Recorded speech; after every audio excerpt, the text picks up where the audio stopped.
En otra confrontación, Maimónides hace referencia a la teoría aristotélica que sostiene que todo tiene una causa tercera, que va a una causa segunda y finalmente a la causa primera o primer intelecto. Tomando en cuenta esto, junto con el hecho de que de una cosa simple solo puede emanar otra simple, nos encontramos entonces con que si el primer intelecto es causa del segundo, este del tercero y así sucesivamente, entonces el último de estos sería indubitablemente simple.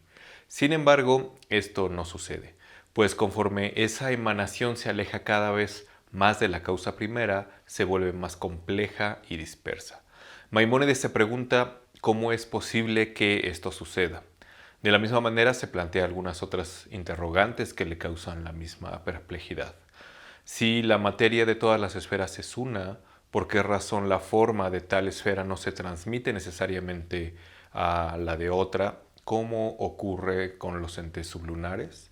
Si la materia de todos los astros es una, ¿en qué difieren sus individualidades por sus formas o sus accidentes? Finalmente, concluye que si admitimos que todo esto ocurre por designio de un ser operante con intención, el cual todo lo hizo y determinó conforme lo exigió su sabiduría incomprensible, es decir, Dios, ninguna de todas estas cuestiones nos afectaría. Todo ello para sostener que el mundo fue creado por Dios ex nihilo, es decir, a partir de la nada, tal como leemos en la Escritura. Por último, Maimónides presenta un par de consideraciones posteriores.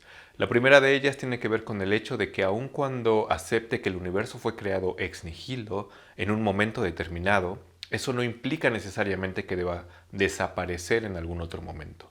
Nada nos obliga, dice, a admitir que Dios, después de haber creado una cosa antes inexistente, deba obligatoriamente destruirla posteriormente. Además, aceptando la perdurabilidad del mundo, no se quebranta ninguna de nuestras creencias, puesto que la destrucción del mundo o el cambio de su estado actual carece de fundamento en los textos proféticos. De manera que concluye de la siguiente forma. Convenimos con Aristóteles en la mitad de su teoría, admitiendo que el cosmos es eviterno y perdurará con la naturaleza, pero tuvo un inicio y nada existía al principio sino Dios. Tal es nuestra opinión y el principio fundamental de nuestra ley. Aristóteles, en cambio, afirma que así como es eviterno e imperecedero, es también eterno y no fue existenciado en momento alguno. La segunda de estas consideraciones tiene que ver con la advertencia sobre la manera de leer las escrituras. Por un lado, señala que todo cuando se relata en la Torá relativo a la creación no debe tomarse en su sentido literal, como el vulgo se imagina, pues al hacerlo de esta manera solo se llega a una gran confusión. Por otro lado, en ocasiones los profetas se sirven en sus discursos de términos que pueden llegar a ser equívocos y vocablos que no encierran en su intención su sentido primario, sino que ellos mismos lo utilizan de una manera diferente, todo lo cual nos obliga a ser precavidos con dichos textos.